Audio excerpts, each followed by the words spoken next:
विघ्नेश्वराय वरदाय सुरप्रियाय लंबोदराय सकलाय जगद्विदाय नारायणाय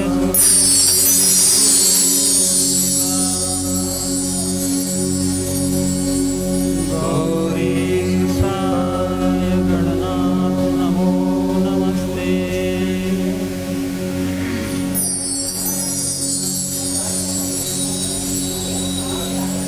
वक्रतुण्ड महाकाय सूर्यकोटि समप्रभ निर्विघ्नं कुरु मे देव सर्वकार्येषु सर्वदा।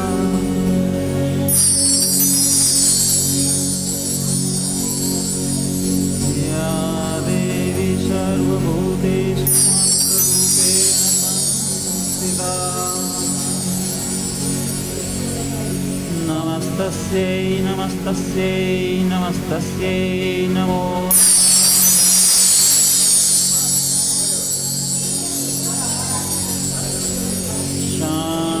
शान्ताकारं भुजगशयनं पद्मनाभं सुरेशं विश्वाधारं गगनसदृशं मेघवर्णं शुभाङ्गम् लक्ष्मीकान्तं कमलनयनं योगिविद्यानगम्यम् वन्दे विष्णुं भवभयहरं सर्वलोकैकनाथम्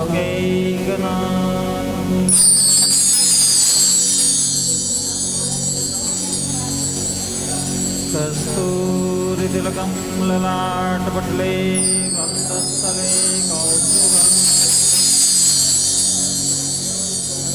नासाग्रे वरमौक्तिकं करतले वेणुं करे कङ्कणम् सर्वाङ्गे हरिचन्दनं सुललितं कण्ठे च मुक्तावली गोपास्त्रि परिवेष्टितो विजयते गोपालचूडा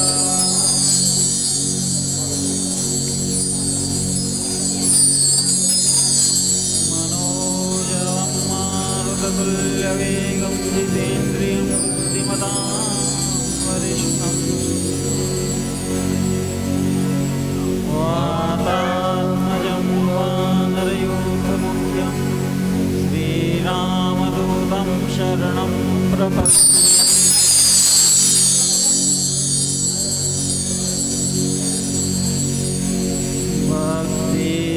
भक्तिभक्तभगवन्त गुरु चतुर्नाम बहुए इनके पद वंदन किए नाशत विघ्न ने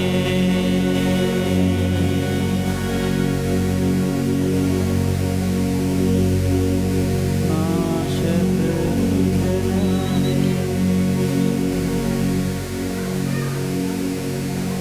मेरी भवबाधा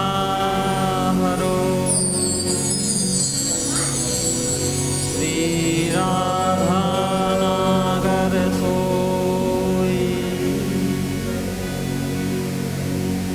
जातन की छाई परे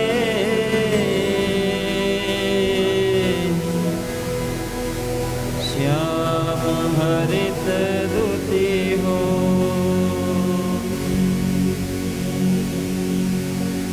श्री राधे जो मेरी स्वामिनी मैं राधे जुगुला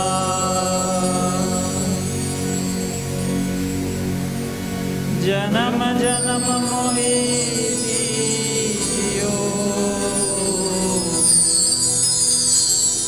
श्री वृंदावन श्री वृंदावन श्री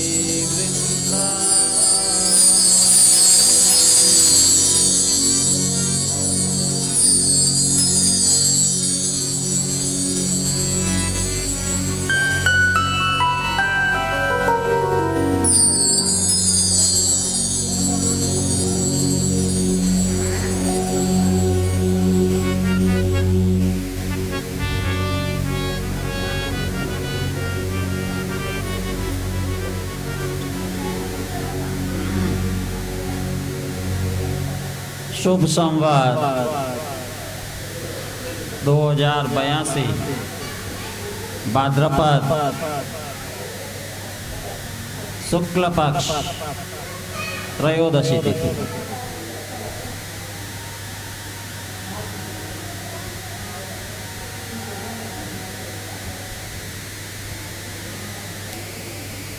मेरे काका श्री काके श्री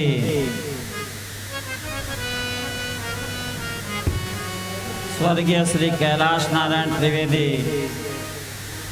उनकी धर्म पत्नी श्रीमती हेम पुष्पा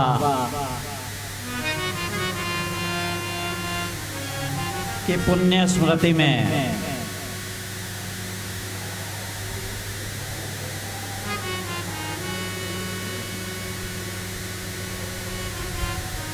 मेरे पिता स्वरूप नारायण त्रिवेदी जी के सानिध्य में और मेरे चाचा जी श्री गौतम त्रिवेदी के शुभ संकल्प से आहो इस श्रीमद् भागवत कथा का आज विश्राम दिवस।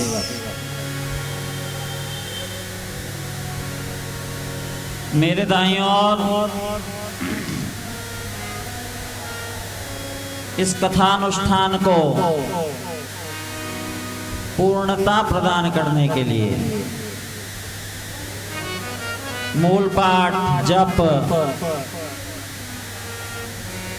आदि से सज्जित संपन्न विद्वान श्री ब्राह्मण चरणारविंद मेरे बाईं ओर इस कथा को मधुरादि मधुर बनाने के लिए अपने अपने वाद्य यंत्रों के साथ विराजित मेरे संगीतकार बंधु और आप सब जो एक जिज्ञासा, एक मुमुक्षा, परमात्म तत्व को जानने की इच्छा को मन में धारण किए अपना अमूल्य समय देकर परमात्मा की इस पावन कथा का श्रवण कर रहे हैं, मैं आप सभी को वंदन करता हूं।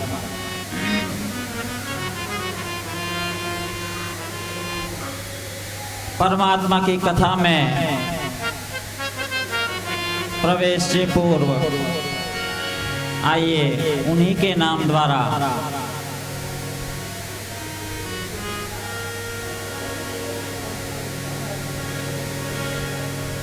उन्हीं के पावन परम पवित्र नाम द्वारा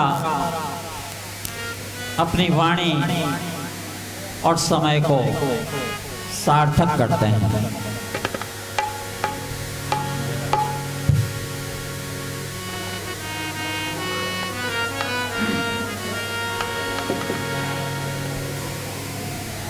हरि शरणं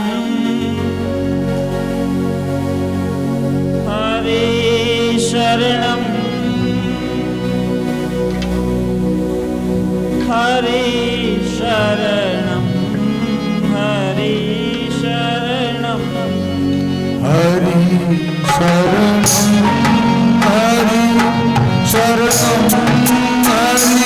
शरणं हरि शरणं हरि शरणं हरि शरणं हरि शरणं हरि शरणं हरि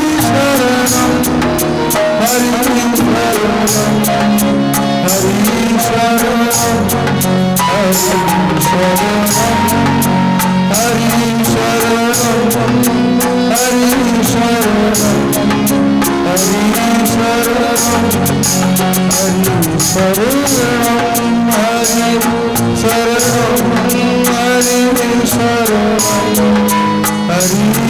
शरणं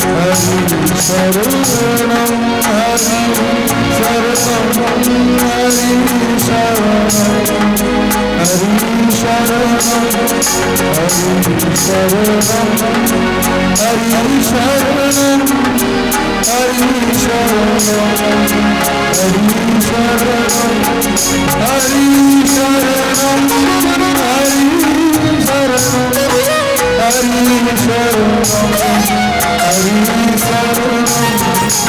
हरि शरणम हरि शरणम हरि शरणम हरि शरणम हरि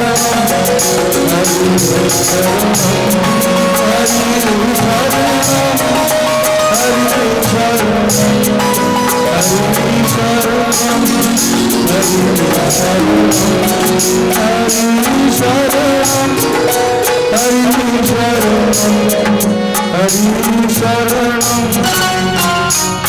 देखिए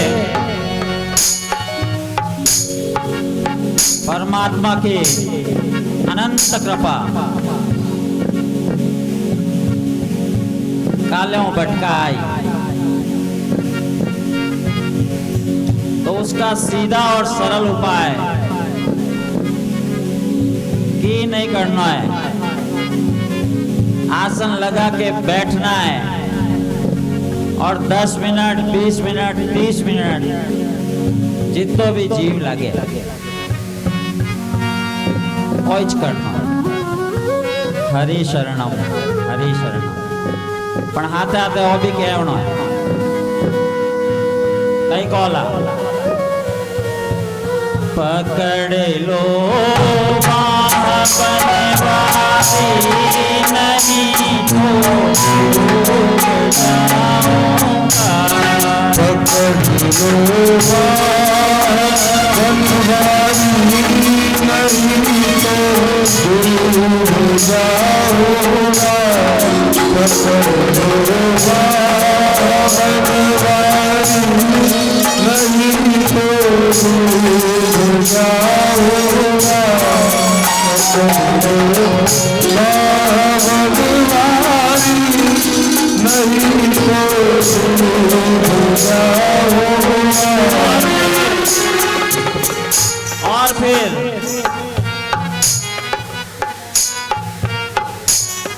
हमारा कुछ न बिगड़ेगा तुम्हारी लाज जाएगी।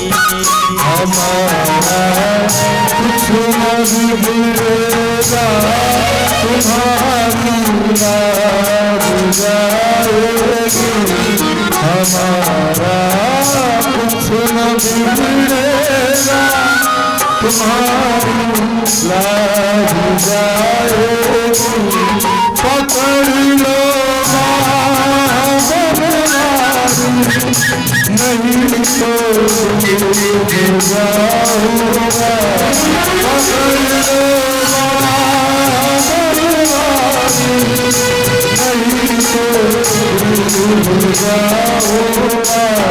हमारा कुछ न बिगड़ेगा तुम्हारी लाज जाएगी।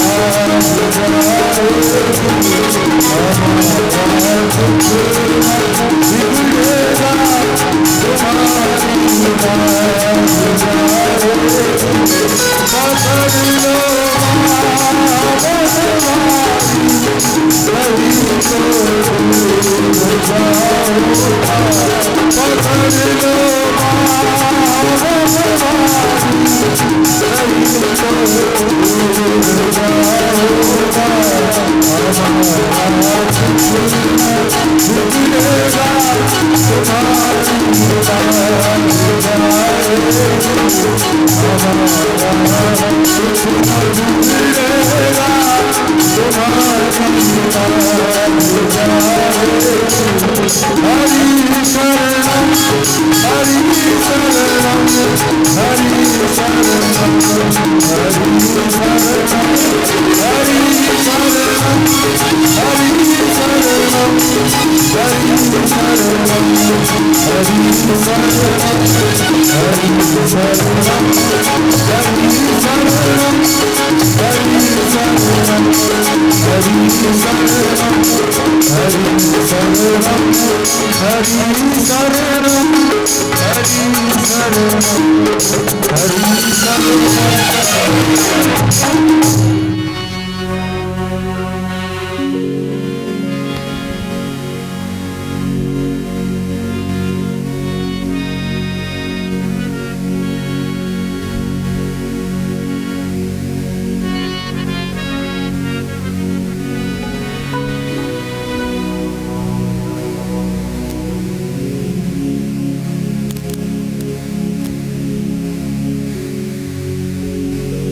सुख कहाँ है?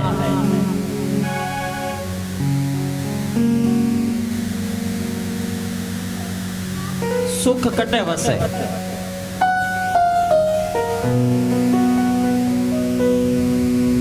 आज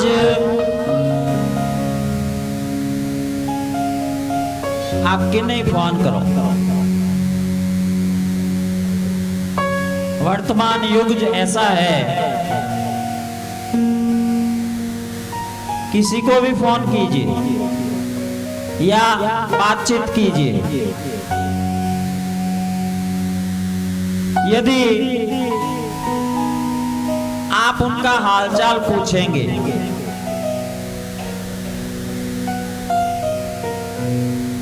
क्या की करो,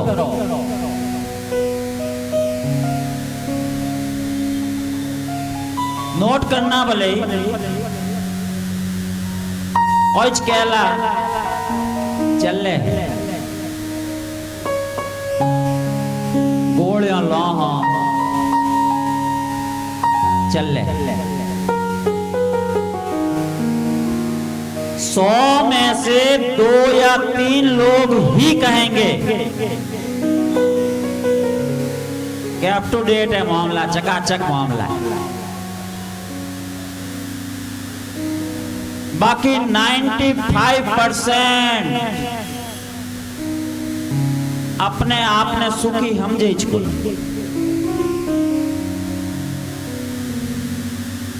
चले दवाई लो,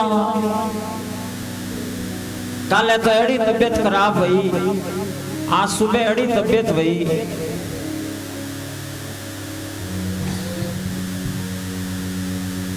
अपने आप को सुखी मानते ही नहीं।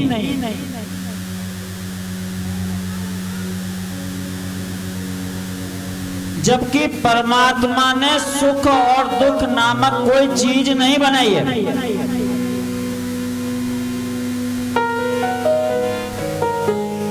परमात्मा ने ऐसी कोई रचना नहीं की सुख और दुख ना। केवल और केवल मन की अनुकूलताओं और प्रतिकूलताओं को हमने सुख और दुख मान लिया।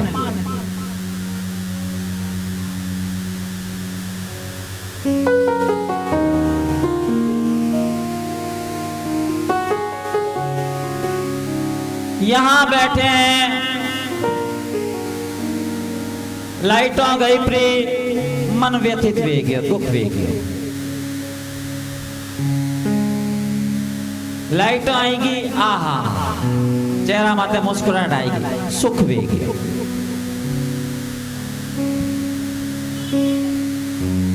एक व्यक्ति बीमार होता है, बीमार वेवणो दुखी जे,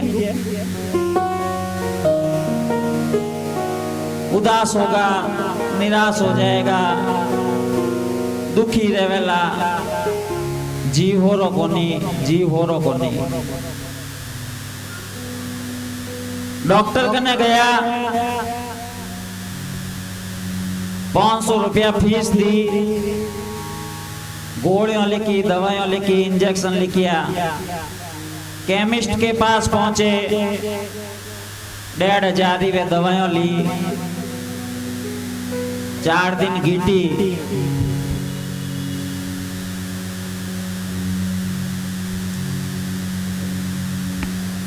एक बीमारी, कारण क्या है? मूल में क्या है? बीमार होना। लेकिन वही आपकी बीमारी उस डॉक्टर के लिए सुख है, क्योंकि बिना फीस मिल रही है।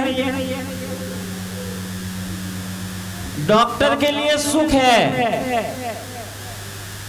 मैं ये नहीं कहता कि डॉक्टर चाहे कि लोग बीमार पड़े, लेकिन उसके लिए सुख तो है। जितना ज्यादा मरीज आवेला जितना गल्लो भरी जाला। आपकी बीमारी का आपको भले ही दुख है, लेकिन उस दुकानदार को जरूर सुख है जहां से आपने 1,500-2,000 की दवाई खरीदी है। परिस्थिति क्या है?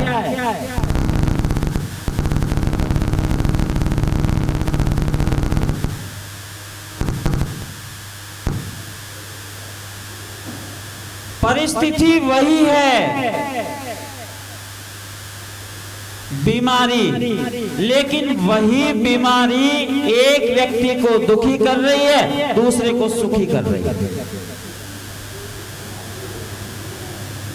यानी वास्तव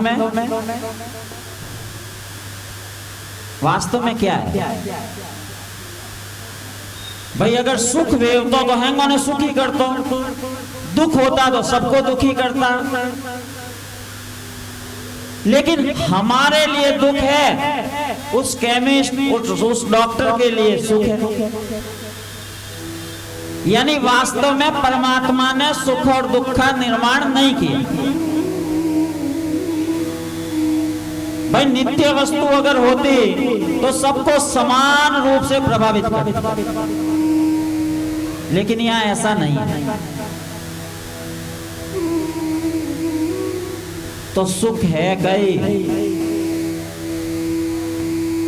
और कटे बसे।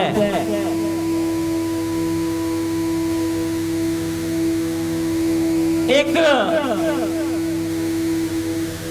राजा था, कोई असाध्य रोग से पीड़ित हो गया। घणे डॉक्टर वैद्य हैं बुलाया, कोई फर्क ही नहीं पड़े। वो राजा तो गलियों गलियों जाए। चिंता हुई कि राजा जी तो कई वेगी। एक दिन एक साधु पहुंचा था। उसने कहा राजा को कोई रोग नहीं है, राजा को कोई रोग नहीं है। तो सैनिकों को भेजो और एक ऐसे व्यक्ति का कुर्ता लेकर आओ, ऐसे व्यक्ति का कुर्ता जो सर्वाधिक सुखी हो, जिसे कोई दुख ना हो। ऐसे व्यक्ति का कुर्ता अगर लाया जाए और राजा को थोड़ी देर के लिए ही सही पहना दिया जाए, तो राजा का ये असाध्य रोग ठीक हो जाए।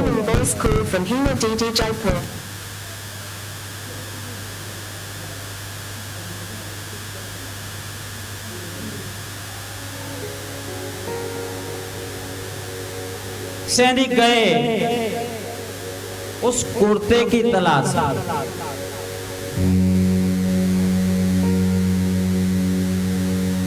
महीने 2 महीने सैनिक घूमते रहे, लेकिन कोई ऐसा सुखी व्यक्ति नहीं मिला।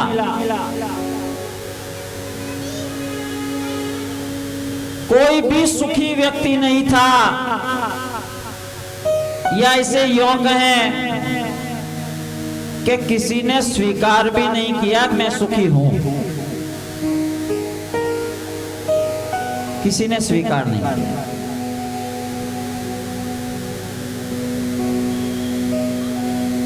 सैनिक 1-1.5 महीने घूमने के बाद किसी जंगल में पहुंचे थे। उस जंगल में भरी गर्मी के दिन एक तपती हुई चट्टान और उस पर एक व्यक्ति बैठा हुआ परमात्मा के गीत गा रहा है।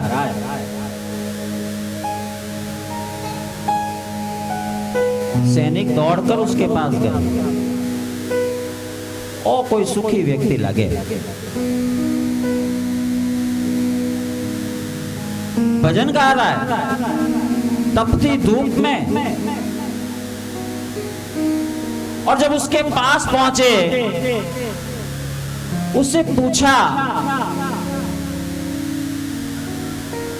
इतनी चिलचिलाती धूप में इस गर्मा गर्म तवे के समान चट्टान पर बैठकर तुम भजन कैसे गा रहे हो? उस व्यक्ति को होश आया, उसने हाथ लगाकर देखा, अरे हाँ भाई, ये तो गर्मा गर्म।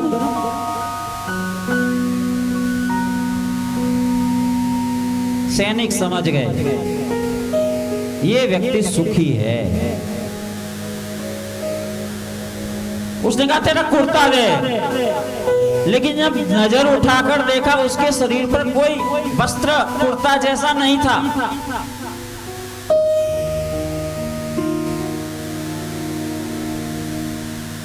यानी सुख कहाँ है?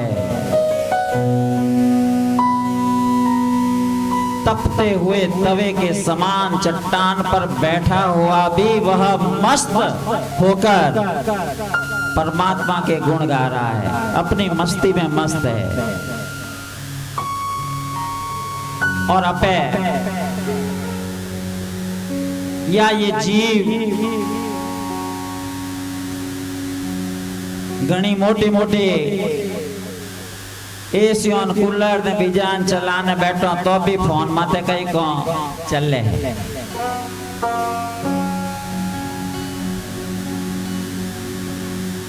95% आप लोगों को देख लो, उनके हाल जब पूछोगे ओइच कहला चले।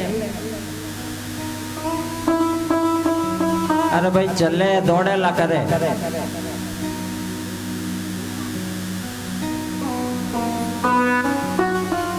परमात्मा ने सुख के वे सारे साधन हमें उपलब्ध कराए हैं।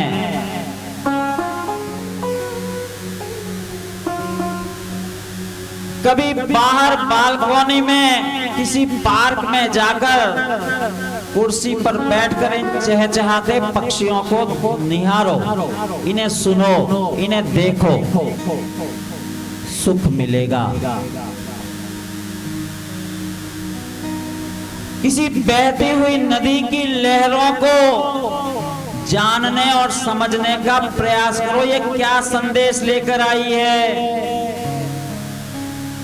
उनकी शीतलता का अनुभव करो।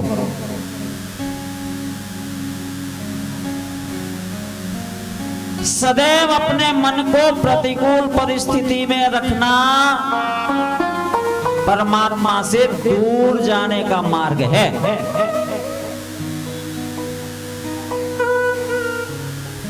क्योंकि हमारा ठाकुर जो है वह आनंद स्वरूप है।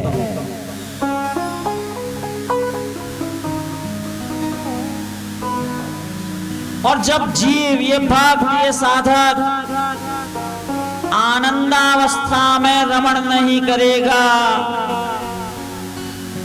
तो बच्चे भाई भक्ति तो हो ही नहीं सकती। थोड़ा थोड़ा अपने को सुखी मानने का प्रयास करो।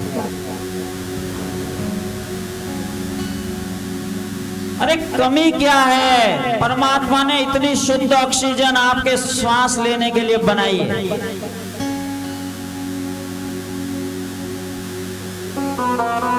ये सूर्य की रोशनी, ये नदियों का जल, जीवन जीने के लिए जो आवश्यक सामग्री है वो फ्री में परमात्मा दे रहा है, बिना पया कोनी लगे है।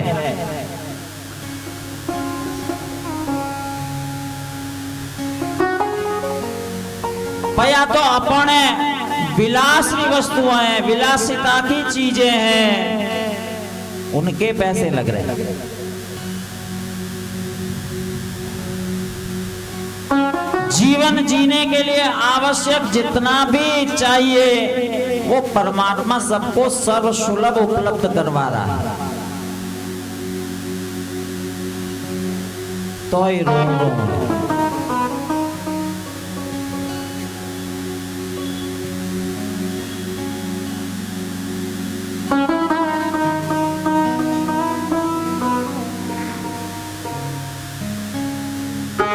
अनगिनत सुख हमारे चारों ओर है, बस पहचानने की कोशिश कीजिए, उन्हें पहचानिए, प्रयास कीजिए।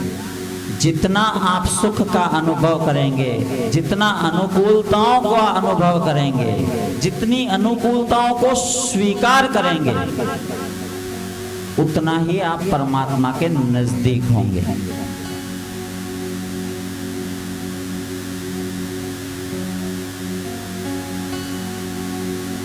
आइए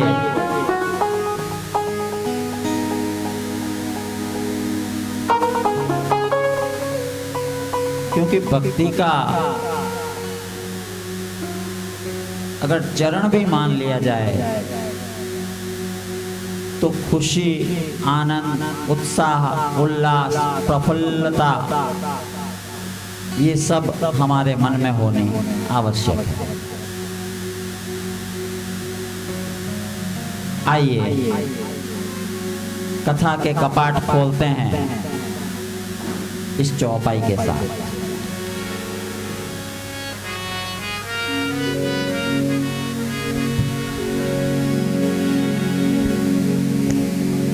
मंगल भवन अमंगल हारी,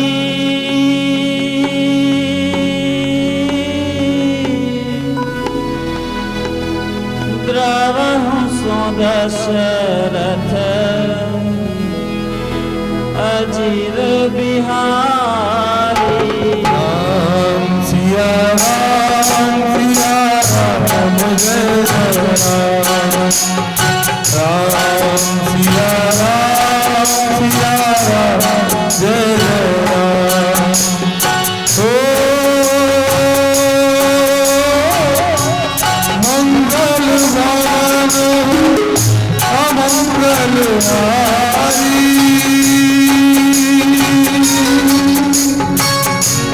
राम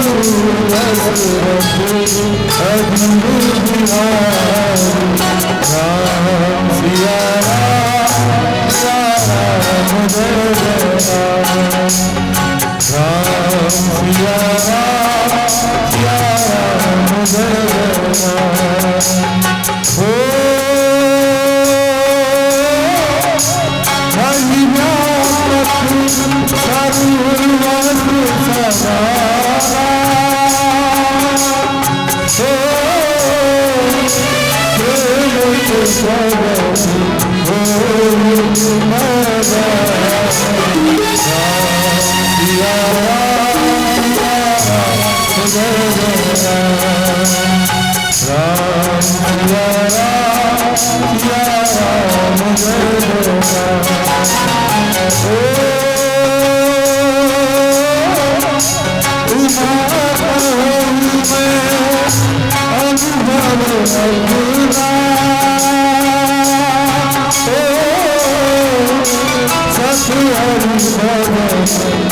जगत सब राम सिया राम जय राम, राम सिया राम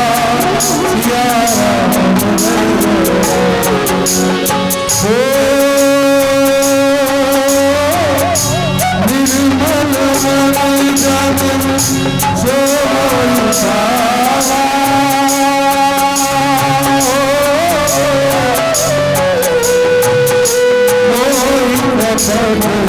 जन सोई राम सिया राम सिया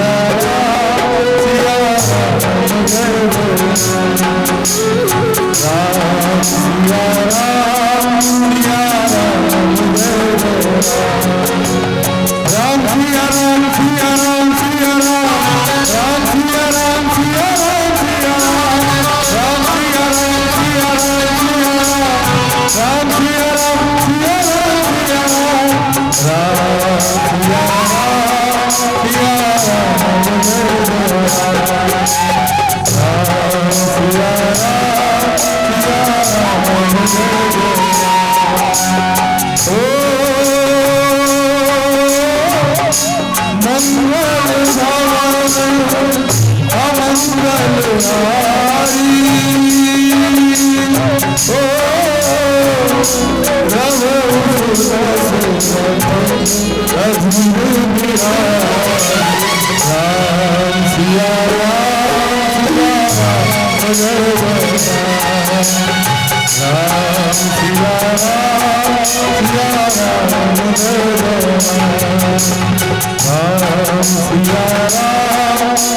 कल के कथा प्रसंग में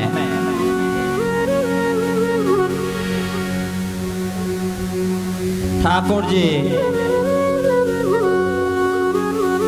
रुक्मणी जी को लेकर द्वारिका आते हैं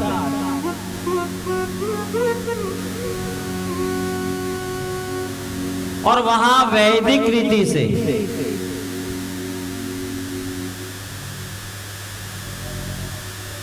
माता पिता की उपस्थिति में, परिवारजन रिश्तेदारों की उपस्थिति में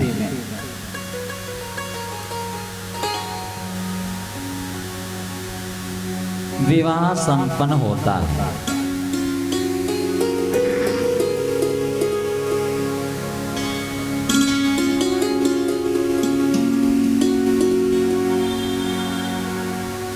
बाई रुक्मी के लिए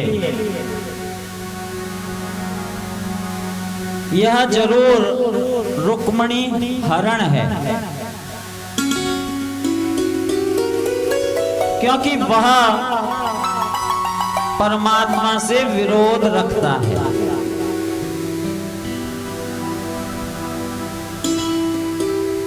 लेकिन द्वारिका में अगर वैदिक रीति से विवाह संपन्न होता है, इसका मतलब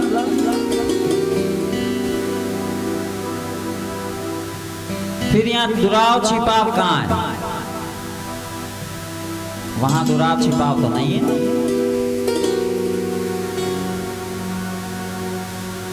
रुक्मी की नजर में हो सकता है। यदि ब्राह्मण देवता पत्र लेकर जाते हैं तो जरा छौन छिप है कटे।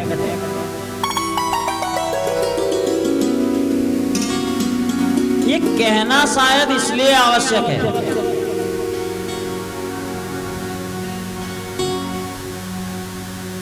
कि यह कलयुगी जीव जो है और बाकी में तो बराबरी या होड़ करे या नहीं करे, तुलना करे या नहीं करे, लेकिन प्रेम विवाह के प्रसंग जब होते हैं वहां कह देते हैं कि ठाकुर जी भी तो हरण करने लाए, ठाकुर जी भी रास रचायो।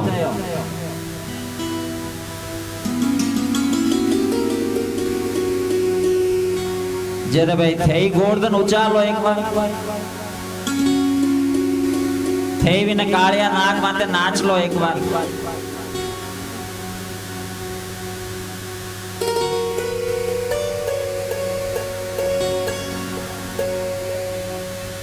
कहने का तात्पर्य ये चीजें,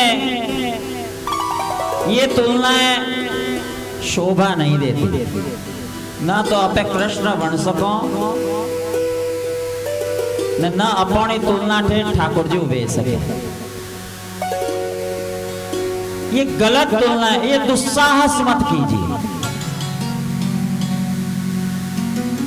रास लीला का हम अर्थ जानते नहीं, उसका भाव पहचानते नहीं, उसका मर्म जानते नहीं, और अर्जुन नहीं कह दो तो रस्सी है।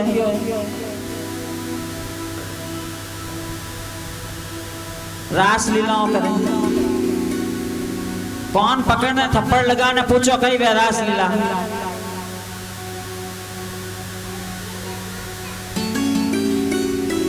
जब आप शास्त्र का मर्म नहीं जानते। कल भी कथा चर्चा में मैंने एक बात कही थी कि पहले रासलीला की चर्चा कथाओं में नहीं होती थी, क्योंकि यह कलयुगी जीव वैसी समझ रखता ही नहीं।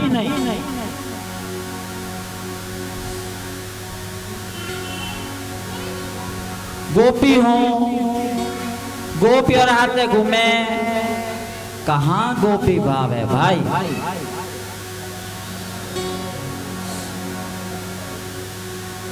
तो किए आप स्वयं अगर सच्चे साधक हैं, आप समझते हैं इस बात को, इन शास्त्रों के मर्म को, लेकिन दूसरे बोले उसको भी सहन ना करें। जागृति कब होगी?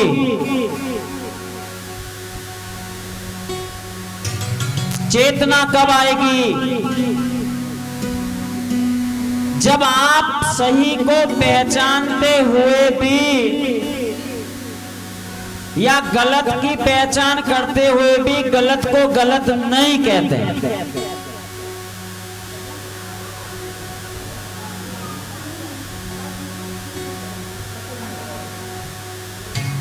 गलत को गलत कहने का साहस रखिए।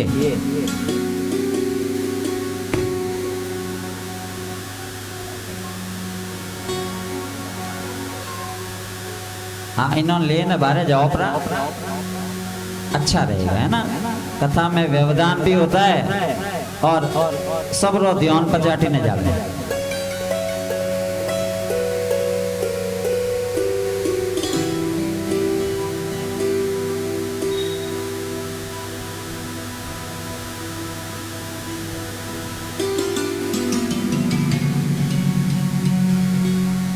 तो गलत जहां लगे, कम से कम शास्त्रों के बारे में यदि कोई गलत बोलता है टोकिए उसे।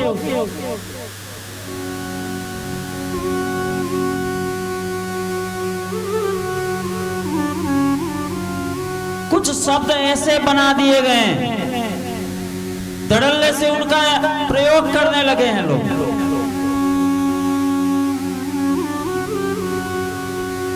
रोकिए।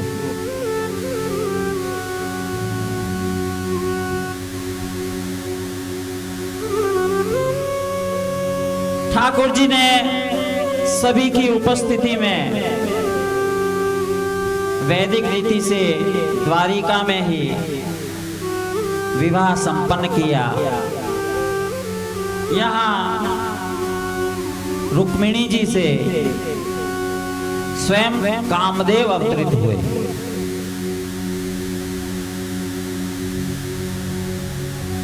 वही कामदेव किसने भस्म किया था? भगवान शिव ने, जिसको भस्म कर दिया था। भगवान शिव की समाधि को तोड़ने का दुस्साहस जब इस कामदेव ने किया, तीसरा नेत्र खुला, कामदेव भस्म हुआ। रति की पुकार पर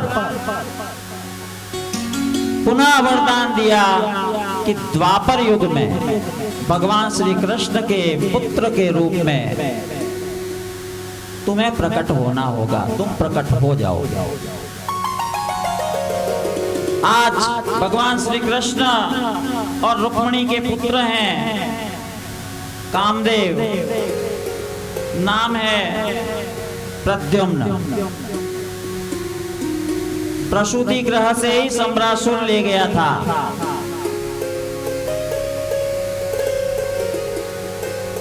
उस समुद्र में फेंक दिया, मछली निगल गई। पुनः भोजनालय में जो अध्यक्ष थी मायावती, उसके पास पहुंची वह मछली। जब मछली को चीरा गया, उसमें से निकले। अब यहाँ मायावती जो है वह उनका पालन पोषण कर रही है। एक बार काम भाव से प्रद्युम्न को निहार रही थी। पूछ बैठे थे प्रद्युम्न, आप मुझे काम भाव से क्यों निहार रही है? तब कहा, मैं रति हूं, मैं तुम्हारी पत्नी हूं, मैंने तुम्हारा पालन पोषण इसीलिए किया है, तुम मेरे पति हो। यहाँ वेद खुला था। आश्चर्य हुआ, नारद जी ने कृपा करके बताया था कि ये तुम्हारे पति ही हैं, कामदेव, जो अब श्री कृष्ण के पुत्र के रूप में प्रकट हुए हैं। विद्या पढ़ाई, पुनः रुक्मिणी जी को पुत्र की प्राप्ति हुई, रुक्मिणी जी प्रसन्न हुई।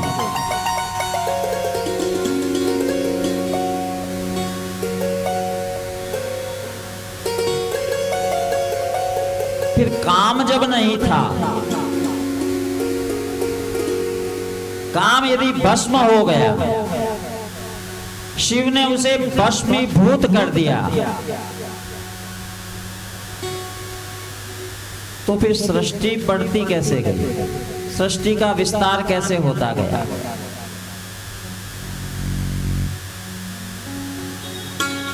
साथ में उसे यह भी वरदान मिला था, गुप्त रूप में सभी जीवों में तुम्हारी व्याप्ति होगी, और उसी कारण सृष्टि का विस्तार भी चलता रहा। और तब से आज तक काम ऐसा शत्रु है जो जीव में गुप्त रूप से बैठा रहता है, व्याप्त होता है, पाया जाता है। यदि ऋषि मुनि कहते हैं कि काम का दमन होना चाहिए, काम का नाश नहीं किया जा सकता,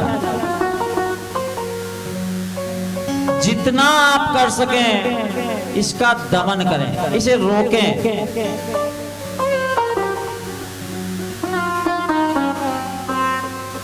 अरे भाई, साधु संत सन्यासी, इन्होंने सबने स्वयं का पिंडदान किया है, कटी और हुणी हो गई कि कामनाओं का भी पिंडदान होता है? नहीं, कामनाओं का दमन कीजिए।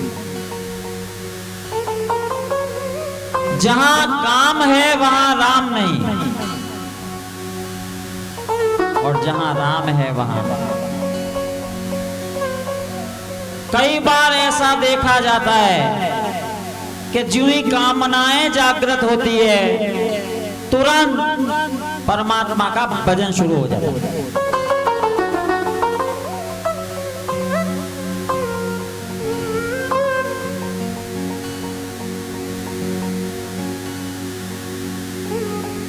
सत्राजीत सूर्योपासना करता था, श्यमंतक मणि प्राप्त की थी उसने भगवान सूर्य देव की उपासना के फलस्वरूप, और वह मणि नित्य 8 बार स्वर्ण प्रदान करती थी।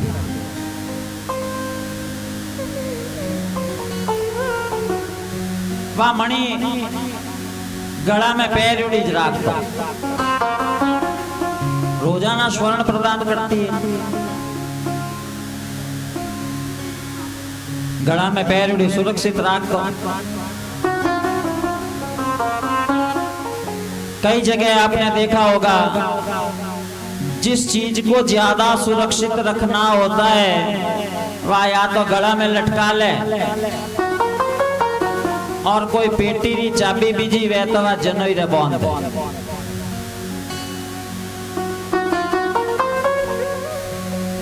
देखा है ना, जनोई रे चाबियों बांध लो।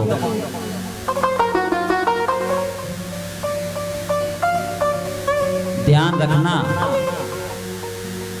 यदि ब्रह्मा विष्णु महेश त्रिदेवों की उपस्थिति यज्ञोपवीत में मानते हो तो जनोई रे चाबी बांधना बहुत बड़ो अपराध है।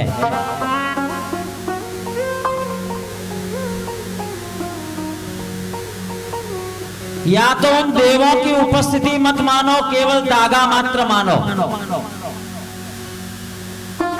तो बांधड़ी ठीक है। और नहीं तो अगर आदर करते हो, सम्मान करते हो, तो ये चाबी नहीं बांधा जी नहीं टोक दीजो, कोई दोष नहीं।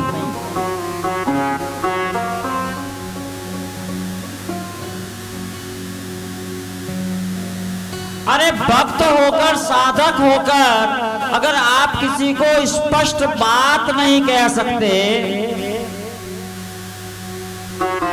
तो मुझे कहना साधक।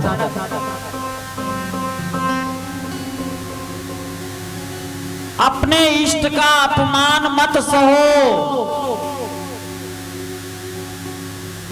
यदि आप वैष्णव हैं, न शिवरी कोई निंदा करे वो भी हुणनो पाप है।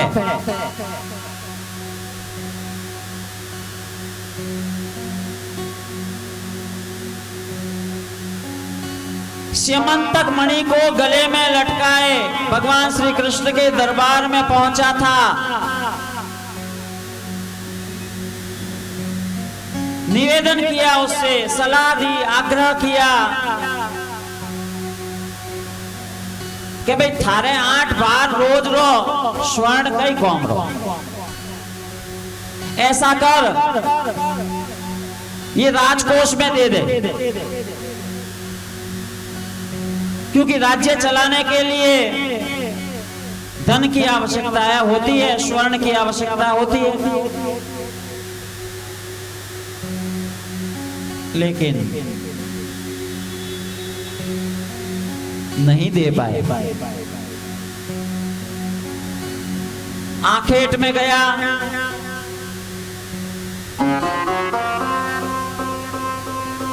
प्रसेन वो पहन कर गया, मारा गया सिंह के द्वारा। खबर फैल गई कि ठाकुर जी की दृष्टि बुरी थी, वे सके वेज विने।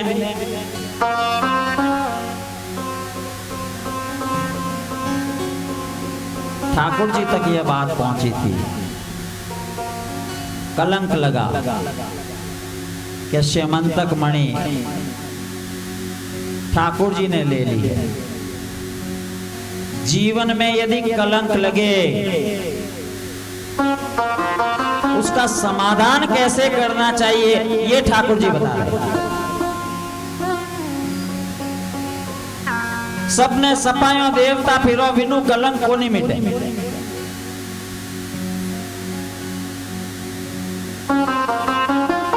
सारे दिन सफाई सफाई, बस मैं सही हूं, मैं सही हूं। मत कीजिए ऐसा, कार्य के द्वारा प्रमाणित कीजिए। खोज में निकले,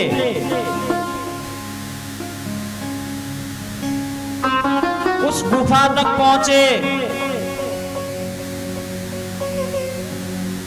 जहां जाम्बवंती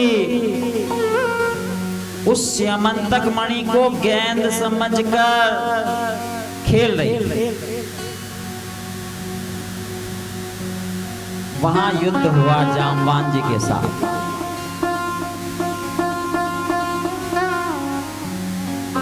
कौन है ये?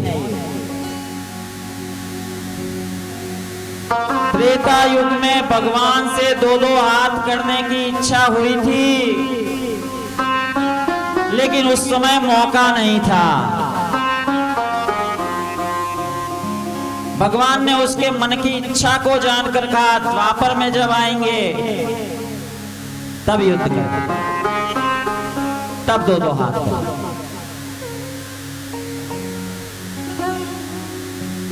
आज मौका मिला। लंबे दिनों तक युद्ध चला, अंत में पहचान गए थे कि यही मेरे प्रभु हैं। चरणों में गिर पड़ा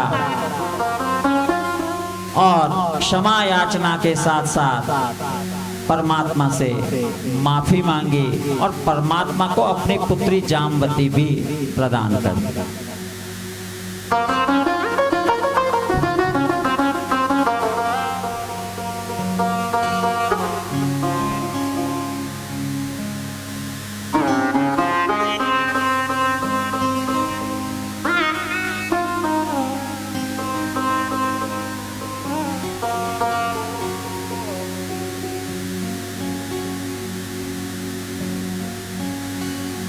मणि तो आई, मणि देने की इच्छा थी,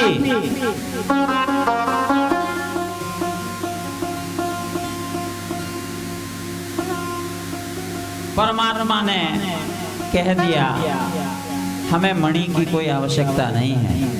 हाँ, मणि आप अपने पास रखिए और इससे जो भी स्वर्ण मिलता है वह नित्य राजकोष में जमा करवा दीजिए। इतनी बातों वेगी ना, हमें मणि राख रखा ही करो। हमें हमारे कलंक की निवृत्ति चाहिए थी। ओहो,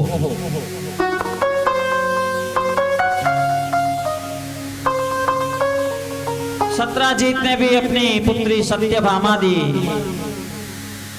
यहाँ जामवती जी, मित्रविंदा, कालिंदी। कौन है कालिंदी? सूर्यपुत्री। किन्हीं बहन है? धर्मराज की बहन है, यमराज की।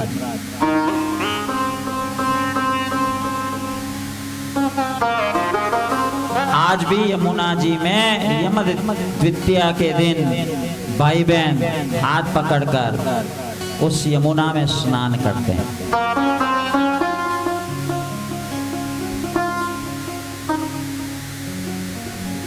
ये वही कालिंदी है, वही यमुना है जब बाल कृष्ण को अपने मस्तक पर पधराकर वसुदेव जी मथुरा से गोकुल की ओर जा रहे थे। उस समय उछालें ले रही थी खुशी के मारे कि मेरे प्रभु आ गए हैं। चरण स्पर्श करने के उपरांत ही शांत हुई थी।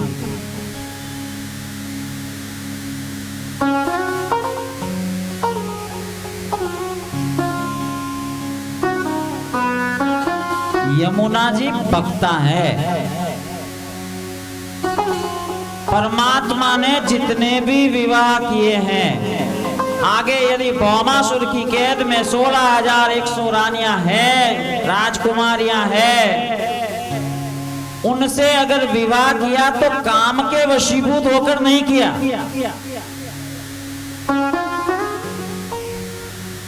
उनकी प्रार्थना थी कि हम इतने वर्षों तक भौमासुर की कैद में रही, अब हमें यह समाज स्वीकार नहीं करेगा, हमें कौन अपनाएगा।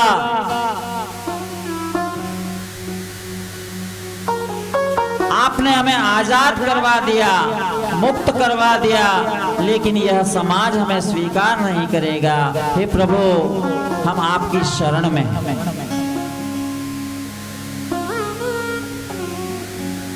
ये विवाह कामवश नहीं है,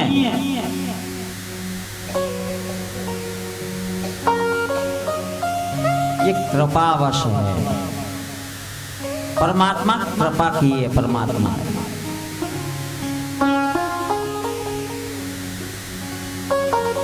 और फिर ये 8 पटरानियां जो है, ये हर एक जीव की अष्टधा प्रकृति है,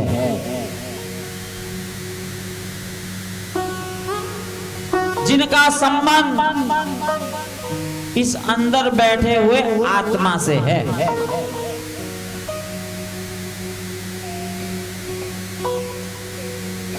ये जीव की अष्टधा प्रकृतियां हैं।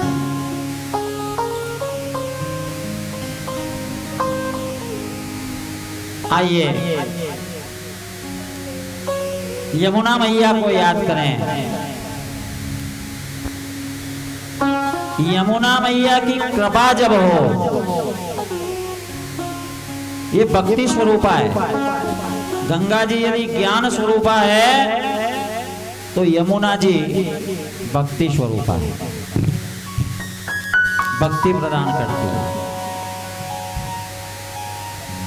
तभी तो कहा है यमुना मैया कारी कारी राधा गोरी गोरी, वृंदावन में धूम मचावे बरसानेरी छोरी। यमुना मैया कारी कारी राधा गोरी गोरी, यमुना मैया कारी कारी राधा गोरी गोरी, वृंदावन में धूम मचावे बरसानेरी छोरी, वृंदावन में धूम मचावे बरसानेरी छोरी, धाम राधा धूमी राधे जानी लागे लागे मन कारो कारो जीरो बस सुंदर लोरी राधा लागे मानी लागे मन कारो कारो जीरो पाने लागे।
ये कारो कारो पानी है, खारो खारो नहीं है भैया। यमुना जी का जल बहुत मीठा है। हाँ, यमुनोत्री से लेकर यमुना वृंदावन तक मीठा जल है। हाँ, सांवला जरूर है, कारा है, काला है। क्यों है? क्यों है? अपने इष्ट का, अपने प्रियतम का ध्यान धरते धरते यमुना जी कारी हो गई।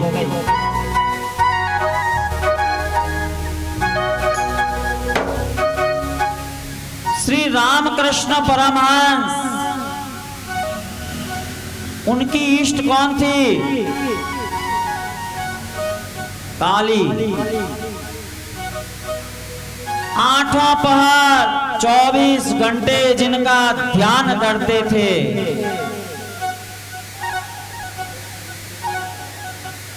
एक समय ऐसा भी आया, अपनी आराध्या का ध्यान इतना धरते थे, हमेशा उनके ख्यालों में खोए रहते थे। जीवन के अंतिम चरण में उन्हें मासिक स्राव शुरू हो गया था। स्त्रीत्व के गुण आने लग गए। अपने इष्ट का इतना ध्यान रखते रखते क्या है ये? भक्ति। भक्ति हो तो ऐसी। अरे माला क्या नहीं फेरो पे, क्या नहीं माला फेरो? पूरा बस क्या ना आवे ठाकुर जी बहुत बढ़िया लगे, मन तुम्हारा जीव गणो ही लगे भाई ठाकुर जी। मैं तो श्रृंगार करूं, मैं तो फलाना करूं,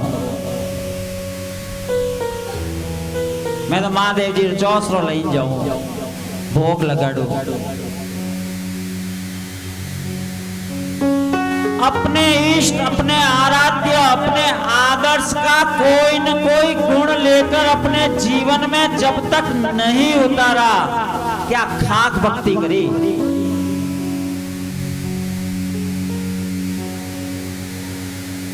परमात्मा सच्चिदानंद स्वरूप है।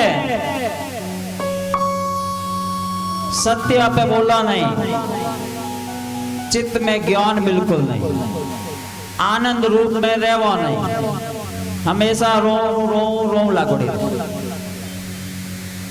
पचे परमात्मा रो किसो गुण लियो हो जीवन में ओ तो होचो।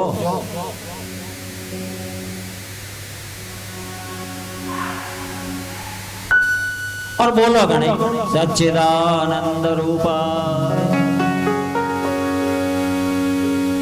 लखन एक ही लो नहीं, लखन संसार रा लो, दुनिया रा लो, भैया ऐसे नहीं चलेगा। अपने इष्ट, अपने आराध्य, अपने उपास्य की इतनी आराधना करती है, भक्ति करती है, चिंतन करती है। ठाकुर जी रो रंग केड़ो है? ठाकुर जी केड़ा रंग रहा है? सांवले। यमुना इसलिए सांवरी हो गई। तो खारा खारा नहीं है, गुण उसमें बहुत है, गुण बहुत है, मीठा है पानी, रंग जरूर सांवला होगा, क्योंकि श्याम की भक्ति करते करते श्याम वर्ण हो गए। यमुना मैया कारी कारी राधा गोरी,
सूरज राजा इनकी बाधा दूर मर्द है बस एक राजा राधा नाम से सफल जिंदगानी लागे जिंदगानी लागे मन तारो तारो गंगा जीरो पानी लागे रस से भरो राधा लागे राधा लागे मन तारो तारो गंगा जीरो पानी लागे।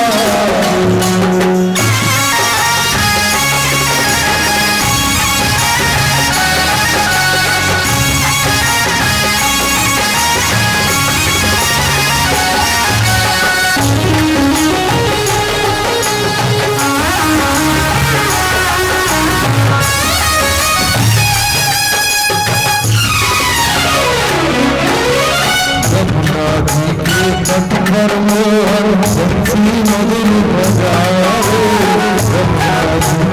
पटवर मोहर बंसी मधुर बजावे बंसी की धुन सुनकर गोपी जाए बंसी की धुन सुनकर गोपी जाए राधा नाम के आगे जाके लागे जागे लागे मन तारो तारो पानी लागे ऐसे लागे राधा लागे राधा लागे मन तारो तारो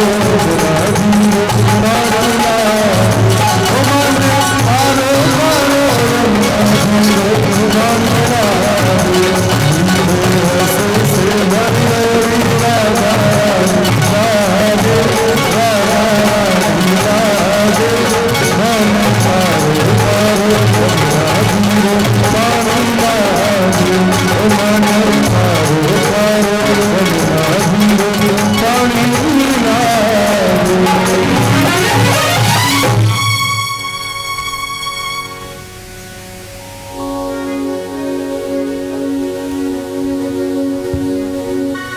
तो यमुना जी का जल कैसा है? खारो है कि मीठो है? मीठा है। भक्ति स्वरूपा यमुना जी का जल गुण में या यूं कहें स्वाद में मीठा है। एक साधक एक भक्त उसके जीवन में भी यह गुण अवश्य होना चाहिए।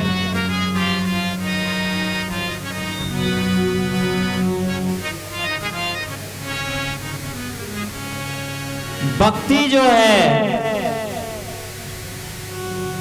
जब जीवन में आती है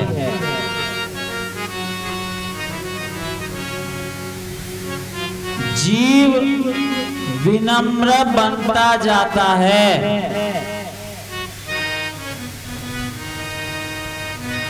विनम्रता यदि कतई नहीं है, अरे भक्ति रो गुण है भाई।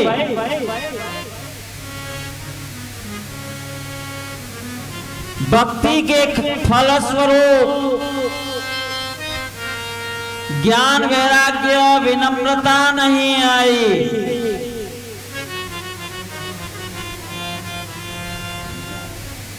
तो समझिएगा भक्ति में कहीं ना कहीं चूक है।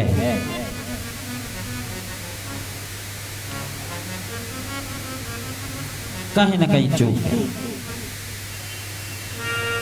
परमात्मा के जितने भी विवाह है, सत्या, लक्ष्मणा, भद्रा, मित्रवंदा, सत्यभामा, कालिंदी, रुक्मणी जी,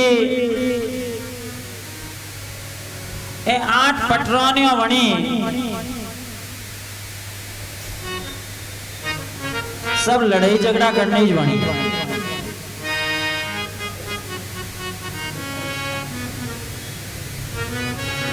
सब जगह रुक्मिणी जी का हरण करके लाए, कहीं 7 बैलों को नाथना पड़ा, कहीं जामवान जी से युद्ध करना पड़ा, कहीं सत्राजीत से कलंक लेना पड़ा, और उसके निवारण के लिए इतने यत्न किए गए।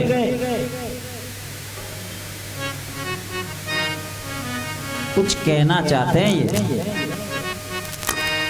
कि जीवन में कीर्ति कंचन कामिनी की चाह संकट में डाल देती है।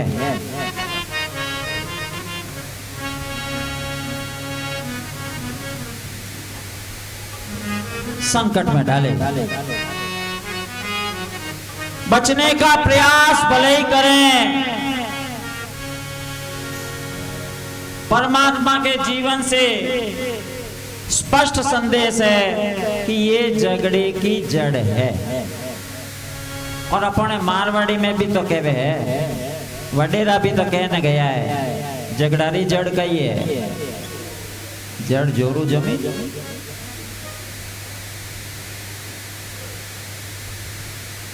इन 3 चीजों का अगर त्याग करते हैं, इनकी इच्छा नहीं करते, इनकी चाह नहीं हो, तो झगड़े का चौथा कोई कारण है ही नहीं, तनाव का कोई चौथा कारण है ही नहीं, मानसिक अवसाद का कोई चौथा कारण नहीं है भाई।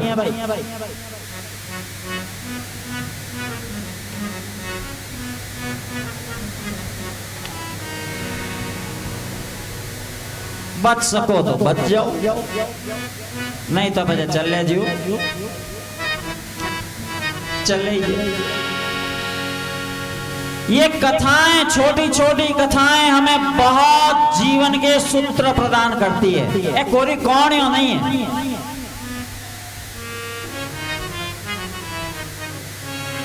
और एक बात बताएं राज की, अगर इन्होंने कौन यो समझने होना तो भैया कोई फायदा नहीं। और भी ध्यान रखना,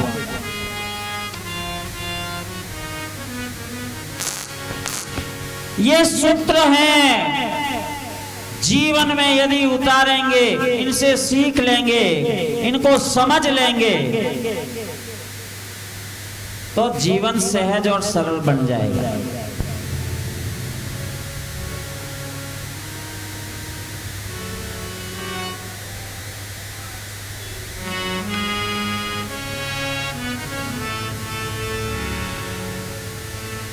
जीवन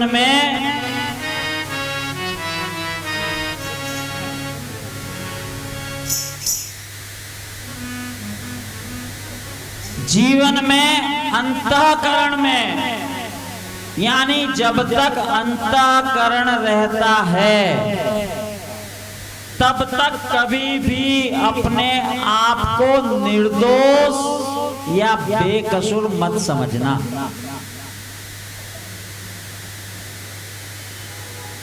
जब तक अंतःकरण है, और अंतःकरण कब तक है? जब तक जीवन है। ओ हम जो इजमती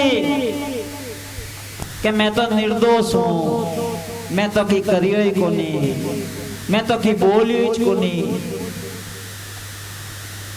ना, या मुझे बुराई छू ही नहीं सकती, और भी मत मान।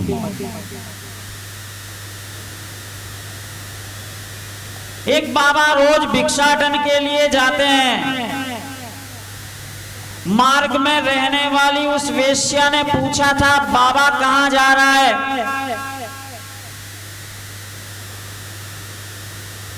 बाबा नहीं बोलता था।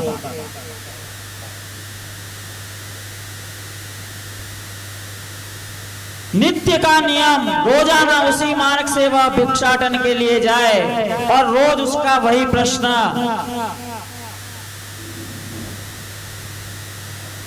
कभी नहीं जवाब दिया उसने। आज लगभग 4, 6, 10 दिन हो गए, बाबा दिखाई नहीं दे रहा है। उस नित्य केवल प्रश्न करने वाली गणिका को विचार मन में आया कि बाबो कट गयो। मैं रोज भी छेड़ू और प्रश्न पूछने कि बाबा कट जाए, बाबा कट जाए। पूछते पूछते उसकी कुटिया तक पहुंची थी। देखा बाबा बीमार पड़ा है, बिस्तर में पड़ा है, उठनी हिलनी हरदा अबे नहीं है। अबे प्रयाण की तैयारी है, जाने की तैयारी है। पहुंची कुटिया के अंदर, वही प्रश्न किया, बाबा कैसा है, कहां जा रहा है? आज उस संत ने जवाब दिया, मैं अपने घर जा रहा हूं, मैं अपने घर जा रहा हूं। उस गणिका ने आश्चर्यपूर्वक पूछा था, यह जवाब तो आप मुझे कभी भी दे सकते थे ना? इतने समय तक मैं प्रश्न करती रही, आपने कभी आंख उठाकर नहीं देखा, मेरे प्रश्न का जवाब नहीं दिया, क्यों?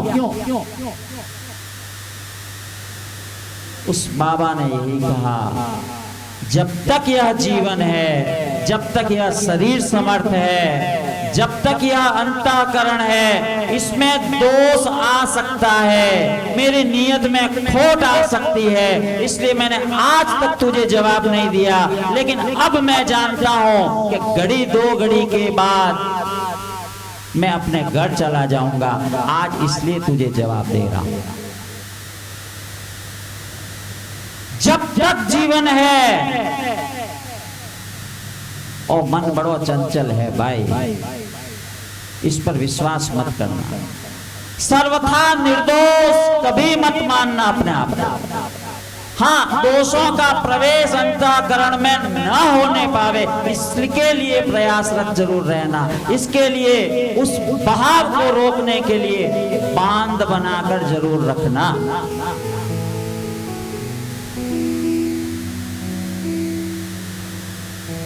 ये मानना सर्वथा भूल है कि मारा मोह ने तो कोई दोष आ ही नहीं सके ना। ये भी अहंकार की श्रेणी में आता है, और मेरे प्रभु कभी कोई अहंकार स्वीकार नहीं करते। वे उस साधक को, उस जीव को अपने तक लाने के लिए, उस अहंकार की निवृत्ति के लिए माया का प्रसार कर सकते हैं।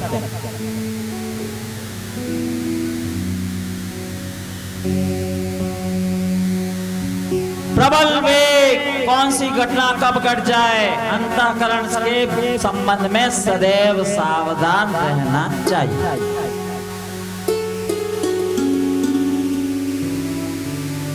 परमात्मा की कितनी रानियां हो गई?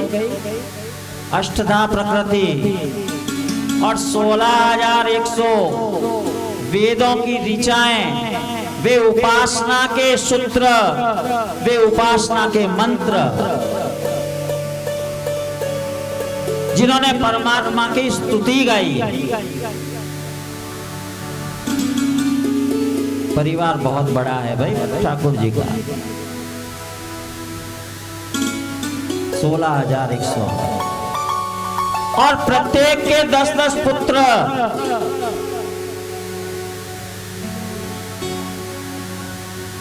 नारद जी पहुंचे थे कि ठाकुर जी रो परिवार इतना बड़ो है,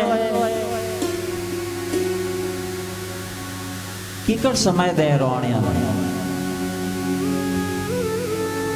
कन्ने बैठने बात करनी भी टाइम को नहीं वेला इन्होंने तो।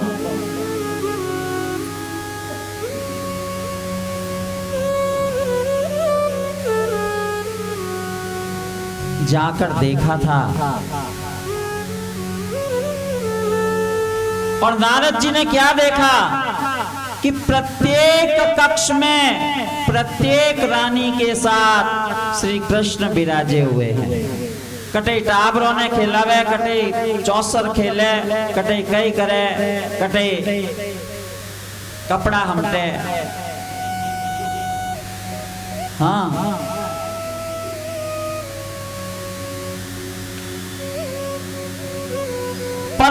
परमात्मा का गृहस्थ जीवन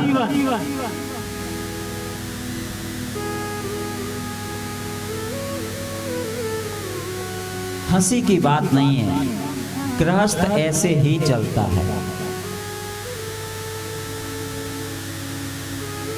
पुरुष यदि अहंकार में बना रहे कि अपे तो की कौन करोला नहीं, अपन तो कमाने लवन कौम है ना, गृहस्थ में सहयोगी बनिए,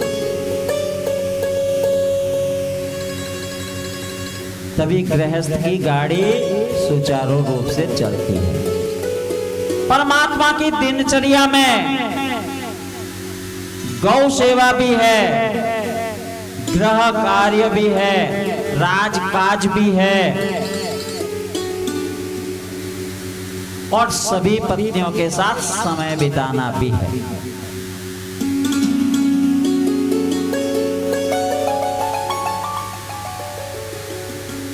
और फिर गृहस्थ में थोड़ा हल्का फुल्का वातावरण भी होना चाहिए।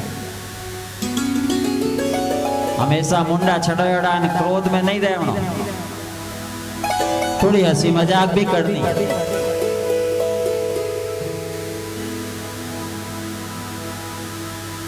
लक्ष्मी जी बैठी चंवर डुला रही है, रुक्मणी जी, ठाकुर जी पहुंच है, मजाक सूझा, कहने लगे कि रुक्मणी जी मार में एड़ो कई देखियो माओ क्यों व्याप करियो। देखो मैं मथुरा से भाग कर आया, रण छोड़ बना, जरासंध से डर गया, रण छोड़ बना, यहाँ तुम्हारे भाई से डरा, वो तो सारथी बढ़िया तो बाकी अपने पकड़ लेता, आप रो हरण करने में द्वारिका तक नहीं ला सकते। मारा कन्या पया टका है को नहीं, मारा भक्त की देवे तो ठीक, और मेरे भक्त भी ऐसे ही।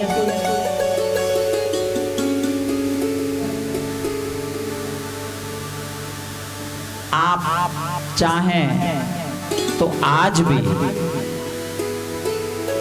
शिशुपाल से विवाह कर सकती हैं। रोने लगी थी रुक्मणी जी, कहा था उन्होंने,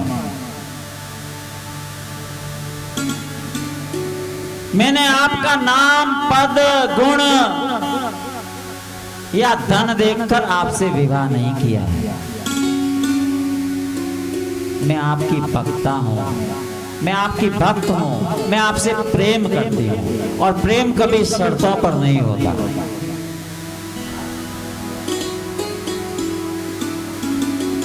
मैं आपकी भक्त हूं स्वामी, मुझे ऐसे मत ठुकराइए। रोने लगी थी। परमात्मा ने यहाँ चतुर्भुज अवतार धारण करके लक्ष्मी जी को गोद में उठाया है, रुक्मणी जी को, उन्हें सांत्वना दी है कि मैं मजाक कर रहा हूं। आजकल कहवे के केवणो ने लारू कहते मजाक करो, आ एक नई स्टाइल चली है। कह भी दे मन री बाप काट भी दे, पचे कहते मजाक करतो।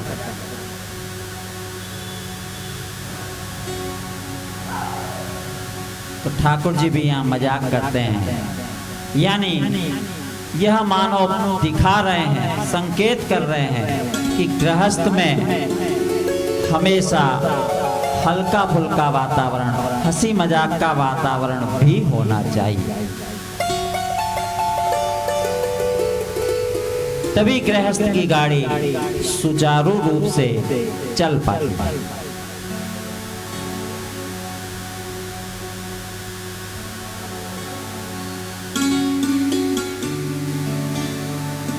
हम आगे चल रहे हैं। परमात्मा की दिनचर्या को देखा आपने, लक्ष्मी नारायण यानी रुक्मिणी और ठाकुर जी की हंसी ठिठोली को भी देखा, जो कि स्पष्ट संदेश है कि हमारी दैनिक दिनचर्या में गौ सेवा भी शामिल हो, सूर्योपासना भी शामिल हो, दान, नित्य दान, दान नित्य देना चाहिए। क्यों? दान से ही धन की शुद्धि होती है। तन की शुद्धि की करवे, तन की शुद्धि कैसे होगी? बोलिए ना, स्नान करने से। धन की शुद्धि दान करने से, और मन की शुद्धि सत्संग करने से, कीर्तन करने से। सत्संग और कीर्तन के बिना मन की शुद्धि नहीं हो सकती।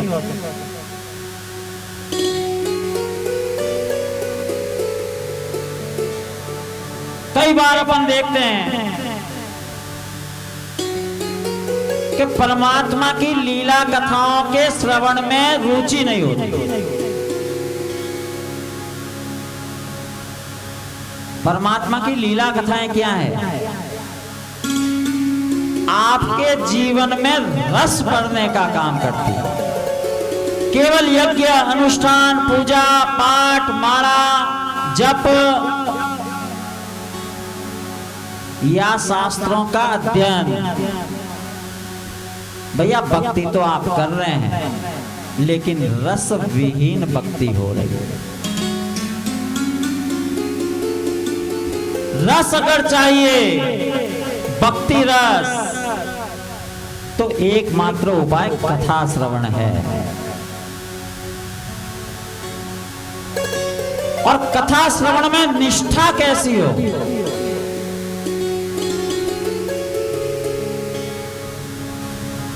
ये मैंने देखा है। पीछे विराज रहे हैं जसवंत सिंह जी, पिताजी के मित्र हैं। मैं इनको काकोसा कहता हूं। पिछले साल आपने हरिद्वार में कथा करवाई थी, राम कथा। इनकी दोनों पति पत्नी की श्रवण निष्ठा देखिए। 5.5 से 6 घंटे तक कथा चलती थी, एक आसन पर विराजित होकर, मानो कथा सुन नहीं रहे थे, कथा का अमृत पी रहे थे।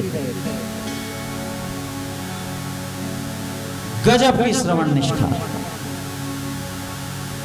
इस बार भी आपने कहा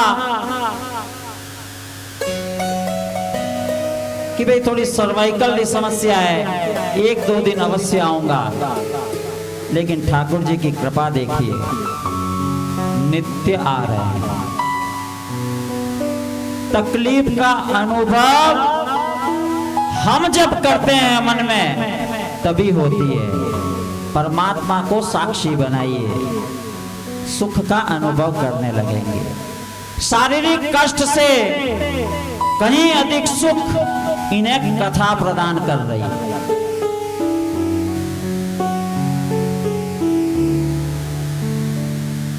5.5, 6 घंटा बैठने, एक आसन माते कथा होने साफ बड़ा कठिन है।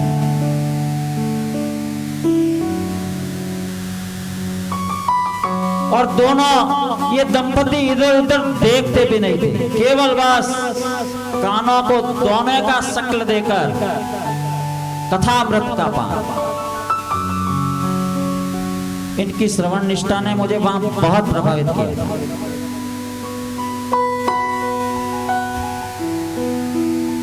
और सच मानिए, ठाकुर जी ऐसे श्रवणनिष्ठ भक्तों का बहुत अधिक ख्याल रखते हैं।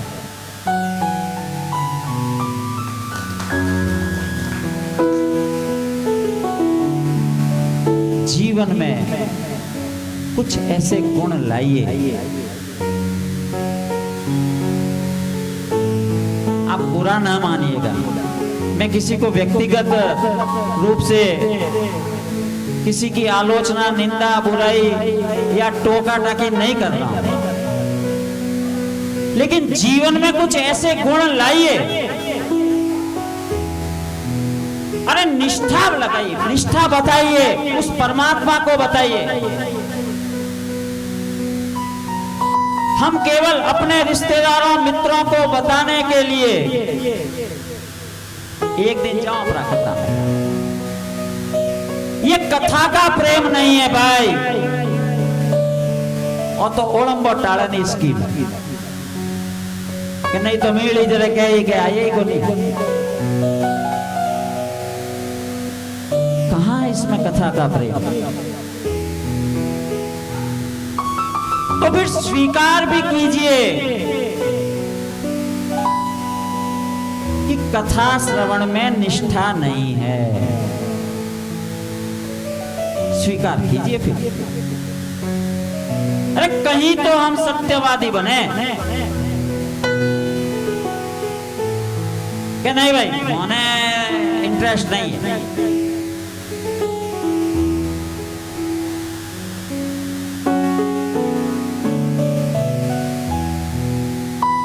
ये कब होता है?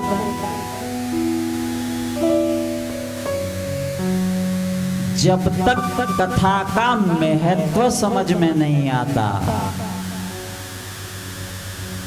कि कथा होनियों वे कई, जब तक ये चीज पता नहीं चलती तब तक कथा श्रवण में निष्ठा भी नहीं बढ़ सकती।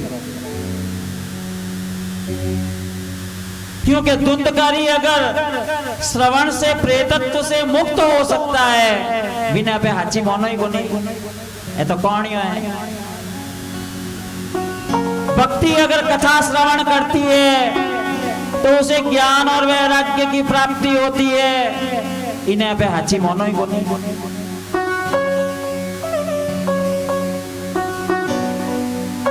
और जब तक सत्य नहीं मानते हम, उसका महत्व हमें समझ में नहीं आता, तब तक निष्ठा नहीं बढ़ सकती। पचतबले अनुष्ठान भी करा लो तो भी प्रेतत्व से मुक्ति नहीं हो सकती, क्योंकि धुंधकारी को यदि स्वयं पर विश्वास नहीं होगा,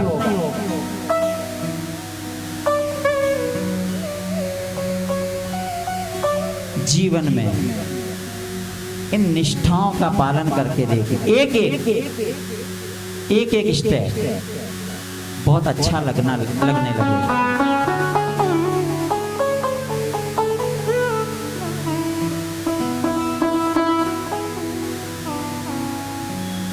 आगे कथा आती है, बाणासुर की पुत्री उषा अनिरुद्ध के साथ विहार करती है। स्वयं के महल में, स्वयं के घर में चित्रलेखा नाम की सखी, जो केवल मात्र उषा के बताने पर चित्र बना देती है और अनिरुद्ध को मायावी योगों के द्वारा वहां उपस्थित भी कर देती है। अनिरुद्ध कुमणे ठाकुर जी रो पोत्र, प्रद्युम्न का पुत्र, महल में रह रहा है, उषा के साथ विहार कर रहा है, बाणासुर की पुत्री के साथ, और बाणासुर को पता ही नहीं। घर में कौन आवे, कौन जावे, कौन की कर रेवे, किने कमरा में कौन है, और घर रे मुखिया रो ध्यान रखना कर्तव्य है। और जब ऐसा नहीं होता तब उषा के साथ अनिरुद्ध विहार करता है।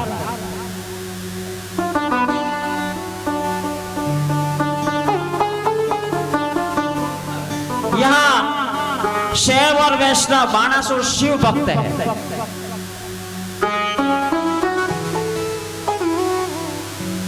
मायासुर और श्री कृष्ण की सेना के बीच यहाँ युद्ध का भी वर्णन है,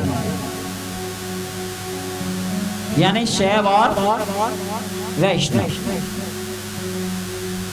इन दोनों के बीच द्वंद्व।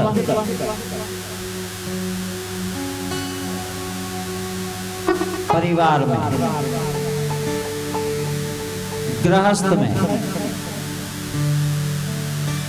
वर्तमान युग के परिप्रेक्ष्य में अगर देखें तो बच्चा मोबाइल रखता है, मोबाइल में वह क्या कंटेंट्स देखता है इसकी जानकारी आपको होना आवश्यक है।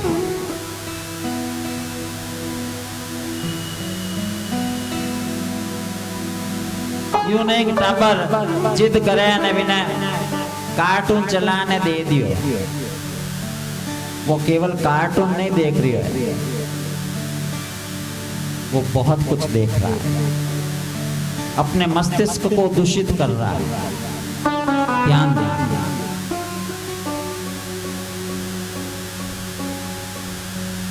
प्रत्येक परिवार को संत का माध्यम अवश्य रखना चाहिए, क्योंकि समय समय पर उद्बोधन मिलता रहे। संतों का आगमन जब जब होगा परिवार में सकारात्मकता आएगी और परिवार खुशहाल रहेगा, सकारात्मक रहेगा, गुणों से युक्त रहेगा, दुर्गुणों से मुक्त रहेगा। अब यहाँ स्मृति वचन है कि दुशीलो मात्र दोषेण पितृ दोषेण मूर्खता।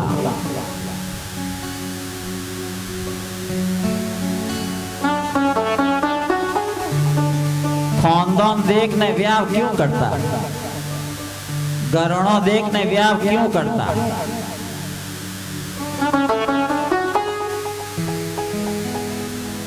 यही कारण है। रावण राक्षस क्यों गयो भाई? बाप तो ब्राह्मण था ना, बाप तो ब्राह्मण था ना।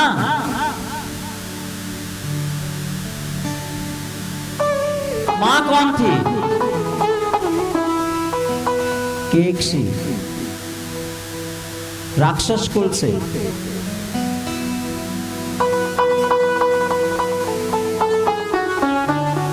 तो शायद इसीलिए लिखा दुशीलो मात्र दोषेण।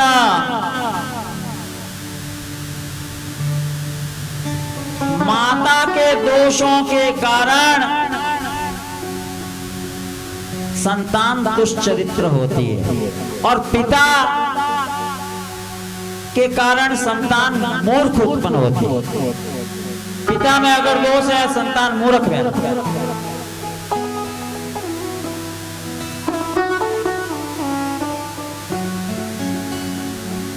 इन सब बातों का भैया ख्याल रखा जाता था। आगे कथा आती है। देखो आज मैं कथा दौड़ेला, क्योंकि अनेक प्रसंगों को छूते हुए हमें आगे बढ़ना है। गिरगिट की कथा कूप में पड़ा हुआ था, निकाला, पूछा कौन है भाई? कि मैं राजा इंद्रद थो। तो बजे गिरगिट की करवणियों के ब्राह्मणों ने गाय दान में दी। वह एक गाय पाची घूमने झुंड में आएगी और वे गायों पाची दूसरा ब्राह्मण ने दान कर दी। वे दो ही ब्राह्मण आपस में लड़िया, कहा गाय तो मरी है।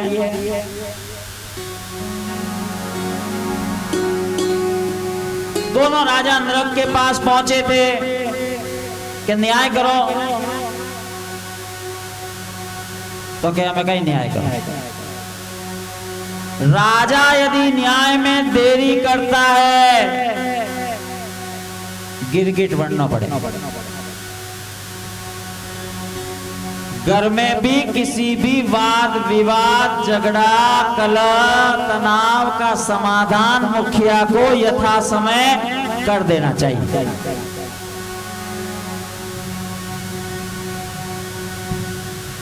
यूं नहीं आप ही अकल आई ठाकुर जी करी फलणो जब बजे थे कहने वास्ते बैठा हो।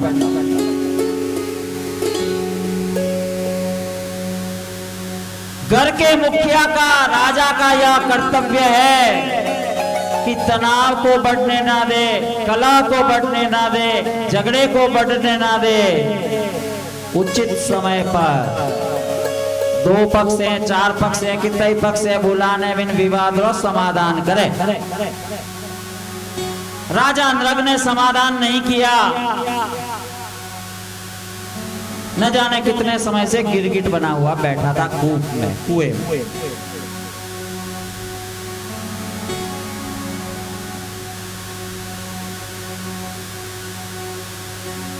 यहाँ बलराम जी का वृंदावन गमन भी है। यमुना जी का व्रज की ओर आकर्षण किया था जब बलराम जी वहां गए थे। बलराम जी रे यमुना जी रे बलराम जी कहीं लगे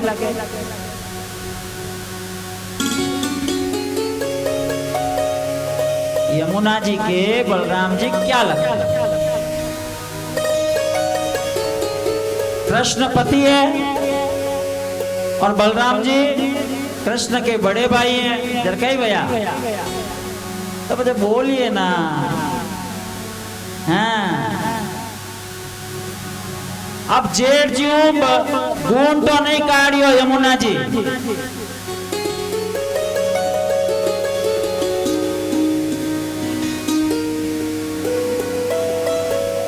तो यमुना जी का आकर्षण किया है वहां ब्रज में बलराम जी। ये कथा भी आती है। आगे चलते हैं। द्विविध नामक बंदर का उद्धार किया। ये द्विविध नामक बंदर वही है जो मन की दुविधा है, मन का संशय है।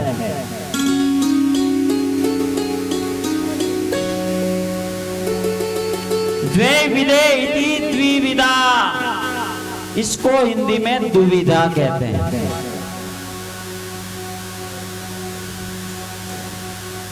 ये द्विविध नामक बंदर त्रेता युग में राम जी की सेना में था और रात्रि काल में लंका में जाकर राक्षसियों के साथ विहार करता था, रमण करता था। इसलिए उस समय चूंकि वानरों ने मेरे प्रभु की सेवा की थी तो उस समय उसका वध उचित नहीं था। द्वापर में द्विविध नामक बंदर का भी उद्धार बलराम जी के हाथों मेरे प्रभु ने करवाया।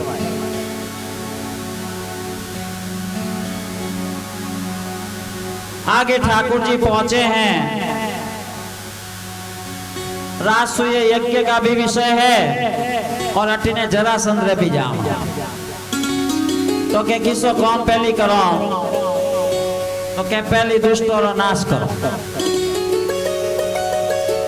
काम सक्सेस सफल कब होगा? जब बीच में विघ्न नहीं हो। तो जरासंध का उद्धार पहले कर लेना चाहिए, ऐसा सोचकर भीम और अर्जुन के साथ मेरे प्रभु पहुंचे थे युद्ध की भिक्षा मांग। जरासंध समझ गया कि ये ब्राह्मण तो नहीं, ब्राह्मण के वेश में आए जरूर हैं लेकिन ब्राह्मण नहीं है। ब्राह्मण होते तो युद्ध की भिक्षा नहीं मांगते। देखा, कह भी दिया उन्हें कि हम युद्ध की भिक्षा चाहते हैं। भीम और जरासंध का युद्ध हुआ था, कई दिनों तक चला और अंत में जरा नाम की राक्षसी के द्वारा बनाए गए उस जरासंध का उद्धार हुआ।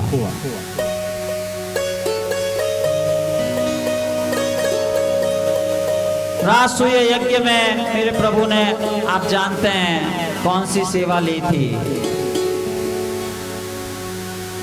पतले उठाने की सेवा, थाली उठाने की सेवा। और आज समय एड़ो आयो है इन्हें सबू गलत कौम